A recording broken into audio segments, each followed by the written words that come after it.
ध्येयं सदा परिभवग्नमभिष्टदोहम्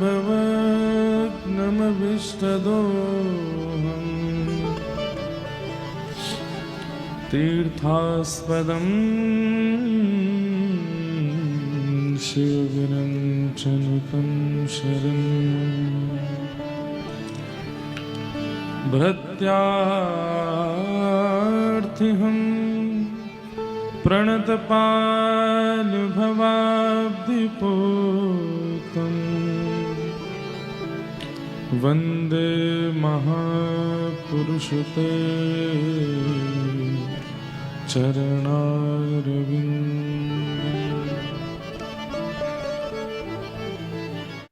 हमारे श्री वृंदावन बिहारी लाल निधिवन राज में प्रकट हुए। भुवन चतुर्दश की सुंदरता निधिवन करत बिहार, श्यामा प्यारी कुंज बिहारी जय जय श्री हरिदास। आज ही के दिन स्वामी श्री हरिदास जी के लाडले प्यारे ठाकुर लगभग आधी से ज्यादा वैष्णव समाज को वृंदावन से जोड़ने वाले श्री बिहारी जी, आकर्षण जनमानस का वृंदावन के प्रति बिहारी जी प्रथम आकर्षण है।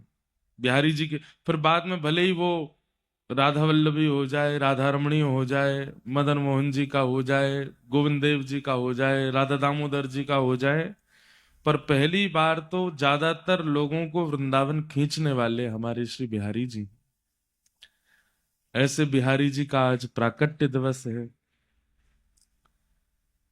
बिहार पंचमी और अयोध्या में राम जानकी विवाह महोत्सव, विवाह पंचमी, और साथ ही आज राम जन्मभूमि पर ध्वजारोहण हो रहा है।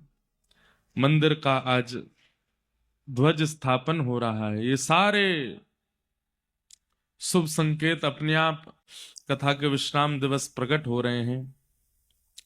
निश्चित ही ठाकुर जी बड़े प्रसन्न हैं, तभी ये सब योजनाएं अपने आप बनी हैं। आप सब लोग श्रीदेव अटल बिहारी लाल जी के चरणों में यहां विराजते हैं, परंतु आज जिनके नाम से ये नाम प्रचलित है बिहारी, उन्हें प्रणाम कर लें। मीराबाई के शब्दों में नेत्र बंद करके श्री वृंदावन बिहारी लाल का स्मरण करते हुए सब लोग गाओ।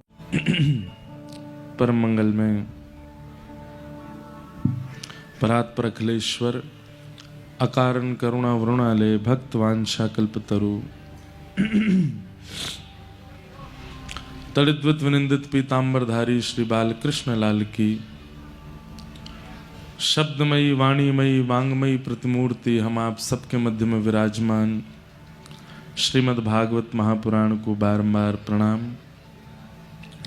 संत जनों की परम कृपा परम इच्छा से एवं हमारे सागर के माननीय विधायक जी शैलेंद्र जी और उनकी धर्म पत्नी अनुश्री जी के परम संकल्प से प्रेम के फलस्वरूप आप सब सागर वासियों के बीच में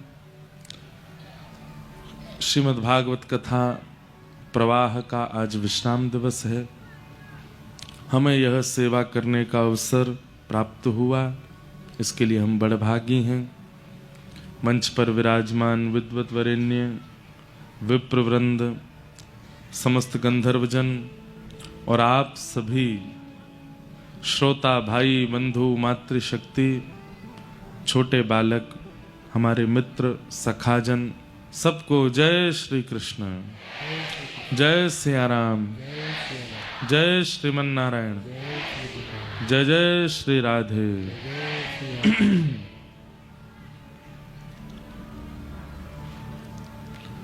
वृंदावन में आज सहज जोड़ी प्रकट भई है। श्री प्रिया प्रियतम दोनों एक रूप भय तब कुंज बिहारी लाल निकुंज से निधिवन राज में विराजमान हुए। ऐसे श्री बिहारी जी का आज प्राकट्य दिवस स्वामी श्री हरिदास जी महाराज के प्राण प्यारे लाडले श्री ठाकुर जी प्रकट भय हैं। वृंदावन के लाडले हैं, सबके लाडले हैं। ऐसे बिहारी जी को हम बारंबार प्रणाम करते हैं। अधिकतर कथाएं इतनी ज्यादा होती हैं साल भर की, वृंदावन के उत्सवों में हमारी उपस्थिति हो पाना बहुत मुश्किल होता है। लेकिन आज सौभाग्य है, यहाँ कथा विश्राम करके हम तुरंत वृंदावन जाएंगे और बिहारी जी को प्रणाम कर आएंगे। तो हमारे लिए ये, जैसे अगर कोई व्यक्ति चाहे कि एक दिन में सारे तीर्थ वो कर ले भारत के, तो नहीं है संभव। लेकिन आप लोगों का तो ये भाग्य है ही कि आप कथा सुनते हैं और कथा श्रवण से समस्त तीर्थों का आचमन हो जाता है। पर हम कथा सुनाते हैं तो हमारे लिए तो और बड़ी बात है। सुबह सुबह कथा कर लेना और फिर शाम को जाकर के बिहारी जी के जन्मोत्सव पर, प्राकट्य उत्सव पर उनको प्रणाम कर लेना, निधिवन राज, तटीय स्थान, सब जगह की रज माथे से लग जाना, ये बहुत बड़ी कृपा है। तो आज ये सौभाग्य हमें प्राप्त हो जाएगा, इसीलिए हम सुबह कथा करके प्रस्थान करेंगे ताकि श्री बिहारी जी का आज दर्शन प्राप्त हो जाए। अद्भुत हैं हमारे बिहारी जी। श्री बिहारी जी के चरणों से 12 सोने की मोहर रोज प्रकट होती थी। स्वामी श्री हरदास जी ने जब ठाकुर जी को प्रकट किया तो 12 सोने की मोहर रोज प्रकट होती थी बिहारी जी के चरणों से। फिर कालांतर में कलयुग जब आगे बढ़ने लगा तो फिर स्वामी जी ने विचार किया कि कहीं लोगों की मन बुद्धि स्थिति बिगड़ ना जाए,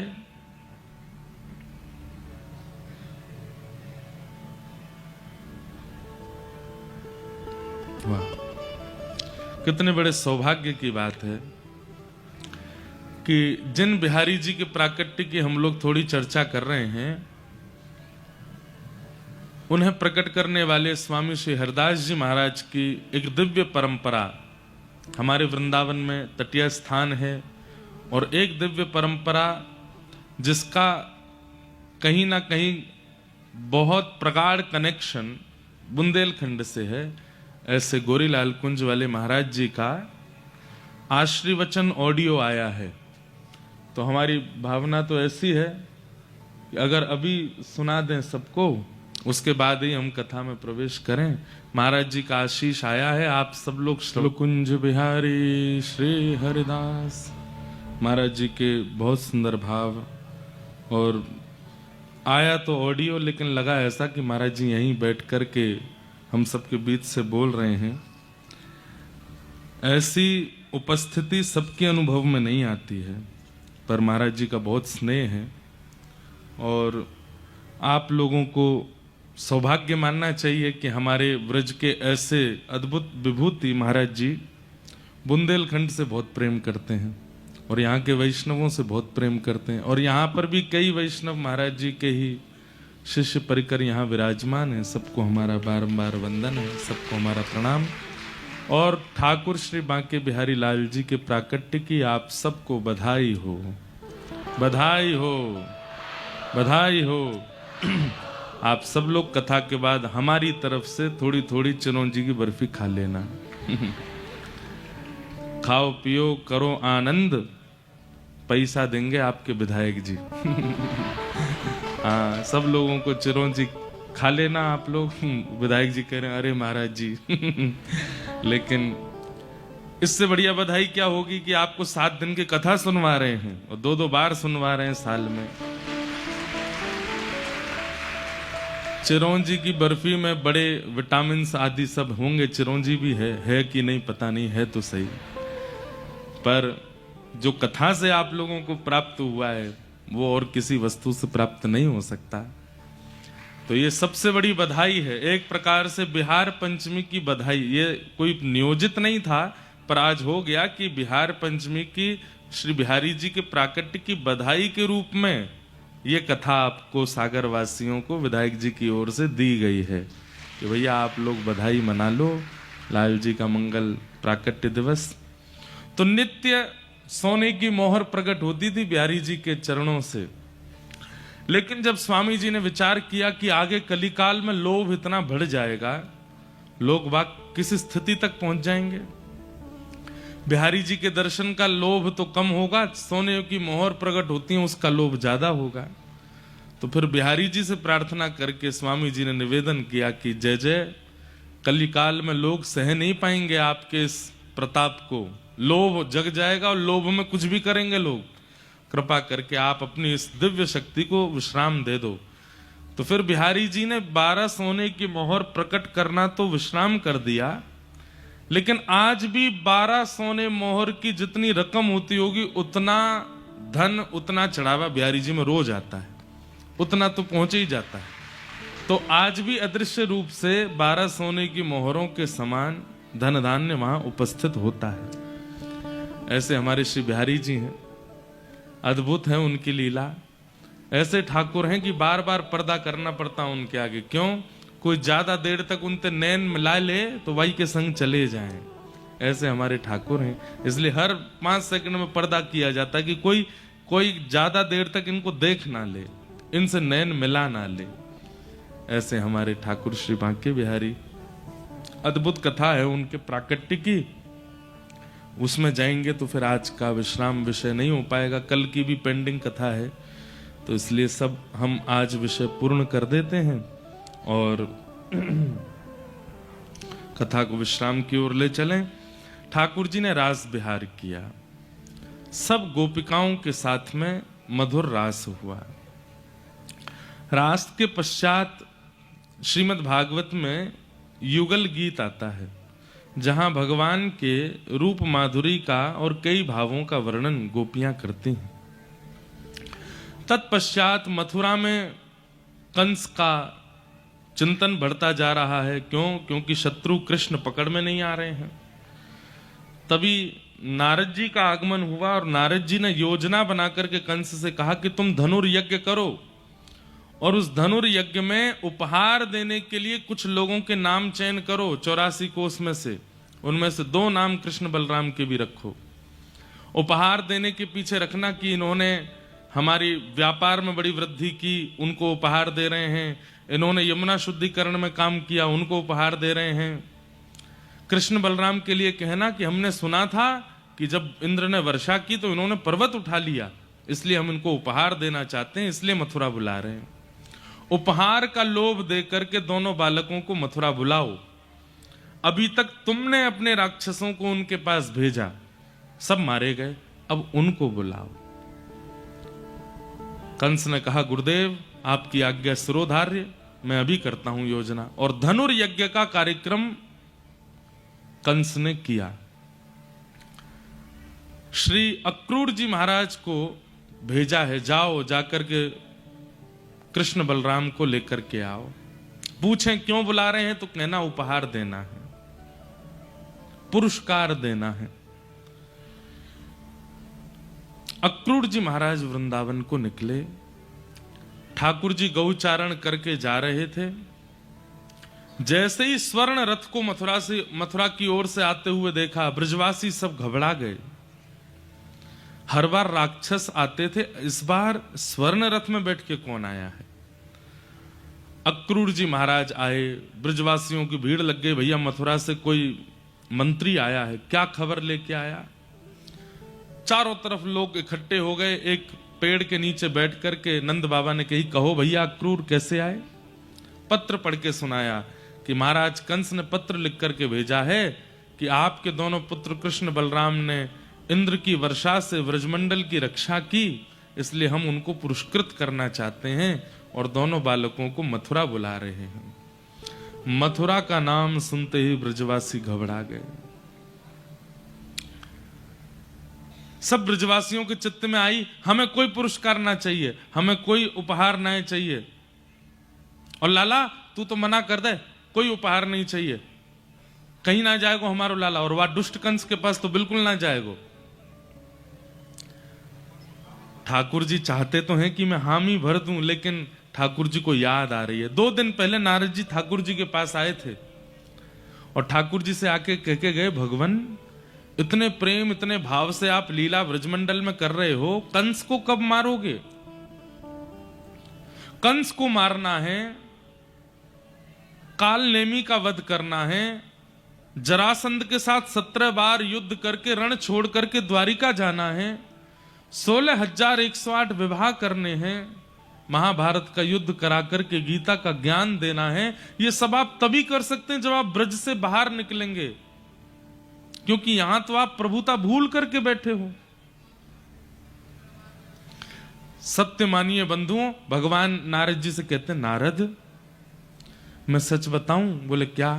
मैं भूल गया था कि मुझे ये सब भी करना है। इन ब्रजवासियों ने इतना प्रेम दिया है, इतना स्नेह दिया है, मैं भूल गयो कि मुझको मथुरा जानो है, ये सब लीला करनी है। नारद तुम देख लो ना कोई व्यवस्था बन सके। अगर महादेव सृष्टि को संभाल सकें, ब्रह्मा जी मेरी पदवी ग्रहण कर लें, भगवान ब्रह्मा बन जाएं, मुझे छोड़ दें, मैं त्रिलोकी नाथ नहीं बनना चाहता, मैं सदा इन ब्रजवासियों के पास रह लूं, ऐसी कोई योजना नहीं बन सकती? मैं इन ब्रजवासियों को छोड़ नहीं पा रहा हूं। नारद जी महाराज सिर पकड़ करके बैठ गए। बोले वेद जिनके रों से प्रकट होता है, मीमांसाएं, उत्तर मीमांसाएं आदि जिनकी भ्रगुटी टेढ़ी करने मात्र से प्रकट हो जाती हैं, जहां पर मोह, आकर्षण, लोभ आदि के नाश की बातें कही जाती हैं, ऐसे परमात्मा आज स्वयं लोभ में दिख रहे हैं, स्वयं मोह में दिख रहे हैं, स्वयं आसक्ति में दिख रहे हैं। नहीं नारद, ये लोभ नहीं है, ये मोह नहीं है, ये आसक्ति नहीं है, ये प्रेम है। मैं परमात्मा हूं, मुझे कोई नहीं बांध सकता, पर इन ब्रजवासियों ने इतना प्रेम दिया है मुझे कि मैं बंध गया हूं इनके पास में, मैं कैसे जाऊं यहां से? नारद जी बोले मैं आपके पास ज्यादा देर नहीं बैठूंगा, आप तो अलग बात कर रहे हैं। ठाकुर जी मुझे कुछ नहीं पता, परसों कंस का मृत्यु देखना चाहता हूं आपके हाथों, कैसे भी करके निकलिए व्रज से, आपको लोक कल्याण, जग कल्याण करना है। वृंदावन में रह के नहीं हो पाएगा, क्योंकि यहां आप प्रेम के वशीभूत हैं और ज्ञान और वैराग्य आदि का लक्षण प्रकट होगा ही नहीं। अगर प्रेम प्रधान होगा तो, प्रेम प्रधान होता है तो ज्ञान दिखाई नहीं देता, प्रेम प्रधान होता है तो वैराग्य दिखाई नहीं देता। आपको वृंदावन से निकलना पड़ेगा नाथ। सोचिए बंधुओं, ठाकुर जी उनको 3 दिन तक नींद नहीं आई कि मैं व्रज से कैसे जाऊं। आज जब अक्रूर जी महाराज ने आकर के कहा कि आपको पुरस्कार देने के लिए मथुरा बुलाया है, सब ब्रजवासी कहने लगे हमारे लाला पुरस्कार ना चाहिए, हमारो लाला कहीं ना जाएगो, अक्रूर जी तुम वापस लौट जाओ, कंस से मना कर दो, हमें पुरस्कार ना चाहिए। ठाकुर जी चुपचाप बैठे हैं। थोड़ी देर में सब ब्रजवासी बोले लाला तू बोल दे, मना कर दे कि मोह ना जानो मथुरा। तो ठाकुर जी हृदय पर पत्थर रख करके बोले क्यों? आप सबके बालक कोई अच्छा काम करें, उनको पुरस्कार मिले तो सब भेज देते हो, और मैं केवल तुम्हारे काजे कालिया नाग मार तो डोलूं, तुम्हारे काजे गिरिराज जी उठा तो डोलूं, तुम्हारी गैया ने चराऊं, तुम्हारी रक्षा करता रहूं, और आज जीवन में पहली बार कोई ने विचार किया कि मुंह को पुरस्कार मिले तो सबरे मना कर रहे हो, मुझसे पूछिए एक भी बार। ब्रजवासी स्तब्ध रह गए ठाकुर जी की बात सुन के। ठाकुर जी मन से नहीं बोल रहे हैं, ना लाला हमें तो यूं लगी कि तू मथुरा जाएगो, 2 दिन के कट जाएगो, हमारे बिना कैसे रहेगो? क्यों, मैं क्यों ना रहूंगो, मैं तो जाऊंगो, मैं पुरस्कार लेके आऊंगो। हाँ तुम ब्रजवासी ने तो केवल कभी मुंह को चोर बनाए दें, कभी मुंह को कछू बनाए दें, कभी मुंह कालिया नाग मरवा दें, अगासुर बकासुर धेनुकासुर पूतना आदि, मैं केवल यहां पर रक्षा करवे में ही रहूंगो। अरे पुरस्कार मिले सब जामे, मैं भी जाऊंगो। ब्रजवासियों के नेत्र सजल हो गए। लाला हमने यहाँ मारे ना कही, हम तो यहाँ मारे कह रहे कि तू हमारे बिना कैसे रहेगो? क्यों, मैं क्यों नहीं रहूंगो? मैं घर में ही बूढ़ो होऊंगो का? मैं बड़ो है गया हूं, मैं भी जाऊंगो मथुरा, पुरस्कार लेके आऊंगो। सब ब्रजवासी स्तब्ध हो गए।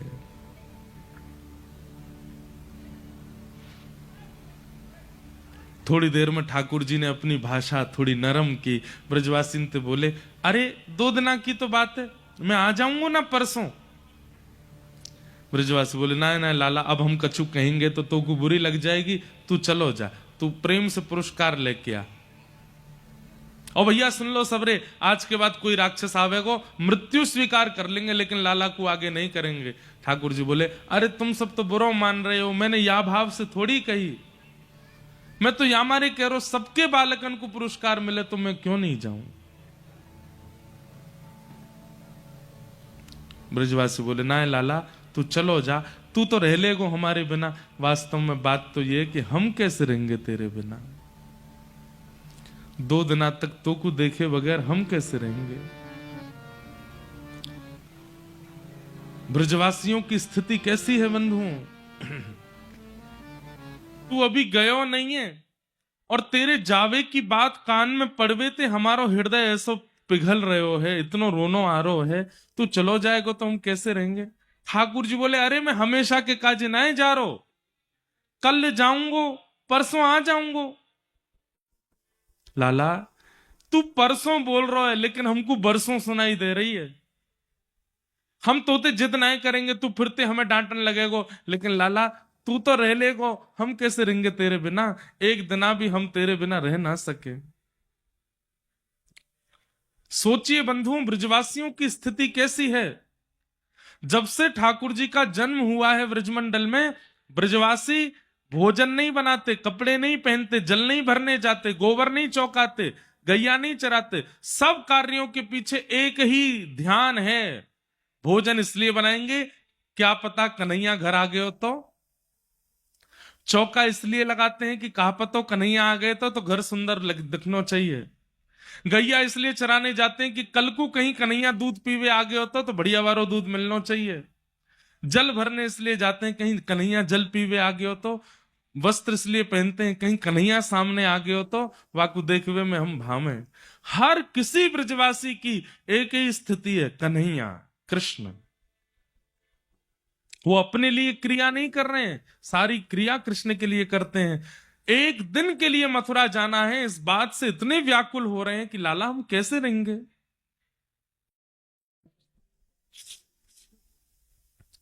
यशोदा मैया आई, लाला का पक्ष लिया, अरे कोई बात ना, लाला को बहुत मन है तो चलो जाएगो, फिर आ जाएगो परसों, नंद बाबा जाएंगे ना साथ में, तुम सबरे ज्यादा मन में कोई विचार मत करो। यशोदा मैया लाला को भीतर ले गई, अपने हृदय से लगायो, और मैया मनी मन पूछ रही है लाला से, लाला तू रह लेगो ना मेरे बिना एक दिन। मैया को था कि ठाकुर जी मना करेंगे, लेकिन ठाकुर जी बोल गए, हाँ मैया रह लूंगो। मैया के हृदय में प्रेम प्रकट हुआ, व्याकुल हो गई, हृदय से लगा के सुला दिया ठाकुर जी को। सूर्य उदय जैसे ही हुआ, सब ब्रजवासी द्वार पर ठाड़े हैं, अपनी स्थिति लेकर के खड़े हैं कि कहीं हमारी स्थिति देख के कन्हैया को दया आ जाए और वो नहीं जावे, यहीं रुक जावे। ठाकुर जी तैयार भये, जैसे ही नंद भवन से निकसे, ब्रजवासियों के स्वर नहीं निकल रहे हैं पर अश्रुओं की अविरल धार गिर रही है नेत्रों से। ठाकुर जी सबके हाथ पकड़ते हैं, सबके गालों का स्पर्श करते हैं, सबके सिर पे हाथ फेरते हैं, मैं आ जाऊंगा परसों, मैं परसों आ जाऊंगा।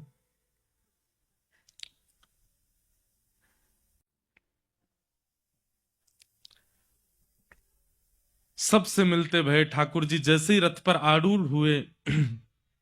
बंधुओं, यहां जब कंस ने अक्रूर जी को भेजा था वृंदावन, तो श्री देवकी मैया को पता चला कि लाला को वापस लावे के काजे अक्रूर जी जा रहे हैं, तो कारागृह में बैठी वही देवकी मैया ने अक्रूर जी को बुलवाया और अक्रूर जी से कहा, तुम मेरे लाला को लेवे जा रहे हो? बोले, हाँ मैया, अब चिंता मत करो, 11 वर्ष 56 दिन बाद अब आपको लाला वापस आ जाएगा। देवकी मैया बोली, मेरो एक काम करके आनो है आपको, ध्यान से सुनियो बंधु। अक्रूर जी महाराज बोले, क्या काम मैया? बोले, जब लाला को लेके निकलो ना वृंदावन से, नेक समय निकाल के यशोदा को एकांत में जाके बता दियो कि ये लाला वाको नहीं है, ये लाला मेरो है। कई लोगों के चित्त में आया होगा कि ये बात देवकी मैया क्यों बुलवा रही हैं, क्या किसी प्रतिस्पर्धा की भावना है या उनके मन में कोई और भावना? नहीं, देवकी मैया जानती हैं कि अब कृष्ण वापस लौट करके व्रज जाने वाले नहीं हैं, और यशोदा इतना ममत्व करती है, इतना प्रेम करती है कन्हैया से कि अगर कृष्ण 2 दिन तक लौट करके नहीं गए तो प्राण निकल जाएंगे यशोदा के। यशोदा को वास्तविकता पता होनी चाहिए कि कृष्ण किसका पुत्र है। अगर वास्तविकता पता होगी तो मन में क्षोभ होगा, लेकिन फिर कन्हैया लौट के आएंगे इस उम्मीद में बैठी नहीं रहेगी वो। इसलिए उसको बता के आना कि कृष्ण किसका पुत्र है। और अब कन्हैया लौट करके व्रज नहीं जाएगा, ये बात यशोदा के कान में बोल के आना अक्रूर। अक्रूर जी महाराज बोले, मां मुझे ऐसा लग रहा है जैसे मानो कुंटलों भारी पहाड़ मेरे ऊपर गिर दिया हो। मैं ये काम कैसे करूंगा? मेरा नाम अक्रूर है, व्रजमंडल मुझे क्रूर कह करके बुलाएगा। एक तो मैं कृष्ण को दूर कर रहा हूं, ऊपर से सत्य बता करके आऊंगा कि कृष्ण उनके पुत्र नहीं है। नहीं, सब ब्रजवासियों को मत बताना, केवल यशोदा को बताना। ठाकुर जी रथ में आरूढ़ हुए। अक्रूर जी महाराज बोले, भगवान आप ब्रजवासीन से मिलो, मैं नेक यमुना जी प्रणाम करके आऊं। ठाकुर जी बोले, हाँ जाओ। अक्रूर जी यमुना जी तो नहीं गए, पीछे खड़ी यशोदा मैया के हाथ पकड़े, मैया नेक आओ, आपसे चर्चा करनी है। यशोदा मैया को नंद भवन में ले गए, चरणों में प्रणाम करते हुए कहा, मैया ये कार्य करने में मुझे पाप का बोध हो रहा है, लेकिन मुझे आपको बताना पड़ेगा। कहा बात है अक्रूर, ऐसे कहीं को बोल लो है? 11 वर्ष 56 दिन पूर्व आपने सुना होगा कि कंस के कारागृह में अष्टभुजी देवी भद्रकाली प्रकट हुई थी। हाँ हाँ, मैंने सुनी तो हती कि एक देवी प्रकट भई। बोले, हाँ मां, वास्तविकता यह है कि आपके यहां लाली का जन्म हुआ था, और कंस के कारागृह में वसुदेव देवकी के यहां पुत्र का जन्म हुआ। वसुदेव जी ने उस बालक की रक्षा के लिए वहां से लाकर के उस बालक को गोकुल में आपके पास सुला दिया, और आपकी पुत्री को ले जाकर के कंस को दिया। वही पुत्री अष्टभुजी देवी काली बनी, और जिस बालक को देवकी ने जन्म दिया वही पुत्र आपके यहां आया, और वही कृष्ण है। कृष्ण देवकी के पुत्र हैं मां। मुझे बताने में बहुत संकोच है, पर मैं आपसे कहना चाहता हूं, 11 वर्ष 56 दिनों से कारागृह में प्रतीक्षा कर रही है मां देवकी। कृष्ण अब मथुरा जाएंगे, संभवतः लौट करके नहीं आएंगे। वो आपके पुत्र नहीं है, वो देवकी के पुत्र हैं। ये बात सुनकर के यशोदा मैया का तो मानो जैसे संपूर्ण शरीर ठंडा पड़ गया। स्तब्ध हो गई मैया। अब क्या कहना है, क्या बोलना है, क्या करना है, इसकी कोई स्थिति उनको नहीं पता।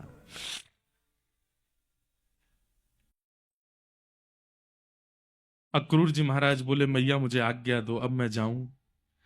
और प्रणाम करके अक्रूर जी चले गए। मां रोकना चाह रही है पर शब्द नहीं निकल रहे हैं, मानो जैसे देह खड़ा है और आत्मा निकल चुकी हो देह से। ऐसी स्थिति यशोदा मैया की हो गई। अक्रूर जी वापस रथ में जाकर के बैठे। रथ जैसे ही आगे बढ़ा, ब्रजवासियों के रोने की कोलाहल की आवाज आने लगी, कन्हैया मत जाओ मत जाओ। सुनकर के यशोदा मैया व्याकुल हुई, दौड़ी, जैसे तैसे संभाल करके नंद भवन से बाहर आई। कन्हैया रुक जा, अरे मेरे लाला नेक रुक जा। ठाकुर जी के पीछे दौड़ने लगे। ठाकुर जी ने जैसे सुना कि यशोदा मैया दौड़ रही हैं, कूद पड़े चलते रथ से, दौड़ करके मैया से जाके लिपट गए। अरे मैया तू काई को ऐसे परेशान हुए? अरे मैं आ जाऊंगा ना, तू काई को ऐसे रो रही है? अब तू ही रोवेगी तो सबन की हालत क्या हो जाएगी। ऐसे मत रोवे मैया, मैं आ जाऊंगा। यशोदा मैया बोली, हाँ लाला मुझको पता है तू आ जाएगा, नेक रुक जा। और यशोदा मैया अपने हाथों से लाला के सर्वांगीण अंग का स्पर्श कर रही हैं। नेत्र कैसे हैं, नासिका कैसी है, केश कैसे हैं, ओष्ठ कैसे हैं, कान कैसे हैं, थोड़ी कैसी है, सर्वांगीण अंग का स्पर्श मानो अपने अंदर ले रही हैं, क्योंकि अब ये स्पर्श दोबारा मिलेगा नहीं। और सर्वांगीण अंग का स्पर्श करते हुए अंत में जैसे ही घुटने छूते हुए मैया ने चरण पकड़े, ठाकुर जी बैठ गए। मैया ऐसा मत करे, ये कहा कर रही है तू? लाला मुकु आज सब सच पतो चल गयो है, तू मेरो लाला ना है, तू तो देवकी को लाला है। और लाला तू मथुरा जाएगो, देवकी मिलेगी, अब तो को अब वापस ब्रजमंडल नहीं आने देगी, पर तू चिंता मत कर, मैं कोई को नहीं बताऊंगी। मेरो लाला अब वापस नहीं आवेगो। सुन करके ठाकुर जी रोने लगे। नहीं मां ऐसे मत कहो। मैया बोली देख लाला अब तू ज्यादा हल्ला मत करियो, तू चलो जा, लेकिन मेरी एक बात मान जा। बोले कहा? अब तू जीवन भर मत आइयो वृंदावन, लेकिन तो को कभी खबर पड़ जाए कि यशोदा के प्राण ने करवे वारे हैं, अब मैं तेरी मैया नहीं हूं, अब तो मैं तेरी धाई मां हूं। धाई मां कौन होवे? जो मां जन्म देवे वो मां, और जो बालक को पाले पोसे संग रखे खिलावे पिलावे वो धाई मां है। यशोदा बोली मैं तो तेरी धाई मां हूं ना। ठाकुर जी रो रहे हैं, चरण पकड़ रहे हैं। नहीं मां ऐसे मत बोलो, आप मेरी मैया हो। देख लाला अब तू मेरी बात सुन, मैं इतनी निष्ठुर नहीं हूं कि कोई के बालक को वाकी मैया से दूर करूं। तो देवकी के पास जा, बस तो को जब पतो चल जाए ना कि यशोदा प्राण त्याग वारी है, बस वाद ना वापस आए जाइयो, और मैं अपने श्वासन को बचाए के रखूंगी।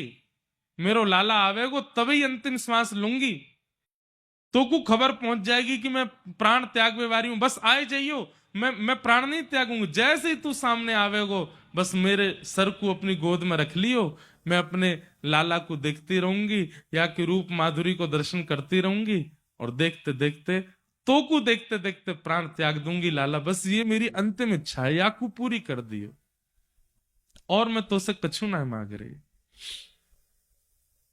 और अपनो ध्यान रखियो लाला, खूब प्रसन्न रहियो। कहते कहते कहते यशोदा मैया बेहोश हो गई। ठाकुर जी की बड़ी विचित्र स्थिति हो गई है। आज परमात्मा को अपनी स्थिति पर संशय हो रहा है कि मैं सच में परमात्मा हूं। ये ब्रजवासियों ने कैसे प्रेम पाश में मुझे बांध लिया है, जिसको कभी कोई आसक्ति नहीं होती, जिसको कभी मोह नहीं होता, जिसको कभी किसी के प्रति आसक्ति नहीं होती, आज वो कैसे बंध गया है इन ब्रजवासियों से।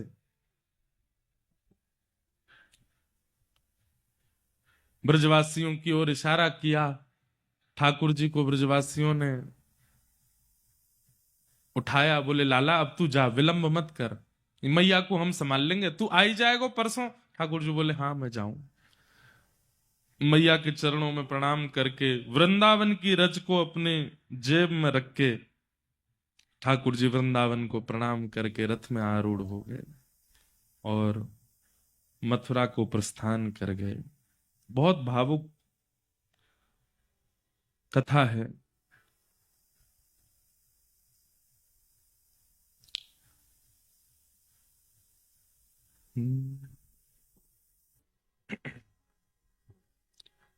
व्रज के विरही लोग बिचारे, व्रज के विरही लोग बिचारे। सब खड़े खड़े देख रहे हैं, केवल आंसू धार की तरह, नदी की तरह गिर रहे हैं नेत्रों से, केवल रथ की ओर देख रहे हैं। और ब्रजवासियों के मन में यह भावना आ रही है कि हमारी याद आवेगी, लाला जा ना पावेगो मथुरा। देखियो सब एक दूसरे के देख, अब ही कूदेगो लाला, अब ही कूदेगो, जा ही ना पावेगो मथुरा। देख वहां पेड़ तक रथ जाएगो, और देखियो अपने आप रथ को रोक के लाला दौड़ तो भयो आवेगो, हमने प्रेम इतना दियो लाला को जा ही ना पावेगो। लेकिन वो पेड़ भी पार हो जाता है, आगे का चौराहा भी पार हो जाता है, उसके आगे भी ठाकुर जी निकल जाते हैं, और ब्रजवासी मानो जैसे धोखे में खड़े हों, खड़े रह जाते हैं। नहीं आए ठाकुर जी लौट।